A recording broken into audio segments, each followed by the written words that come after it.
Growing up in the township, you don't really get an opportunity where you can sit in front of a computer as a little child, right? It's in our footprint as Saint-Gobain Africa, as Saint-Gobain Ireland, and Saint-Gobain globally, to continue to strengthen our ties with local communities, to bring accessibility to communities who didn't have access to all of the work that we do. And I'm talking about including our products. We're using our own gyprog boards.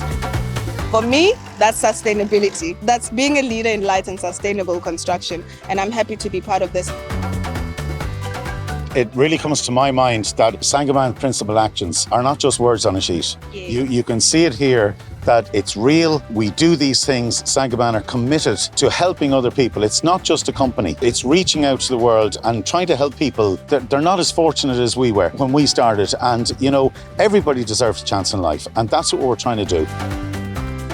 Yesterday, myself and Rita went down to the school we built in Kailisha in 2022, and the emotions were very, very strong. We got to sit down with the children, we got to see the new computer room where the literacy hub was, and it really brings it all together, where we're on a building site now, there's no kids around, but when you go to where you've built a couple of years ago and you actually see it working in real life, that you're making a difference, and it's a legacy that we're leaving. We'll be long gone and there's kids still be going through those schools, getting a decent chance in life, and that's what we want.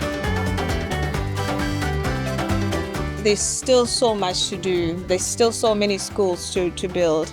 There's still so much that we need to do for communities, and I'm hopeful that with our partnership and the Melon Educate NGO, we'll go far, we'll go further.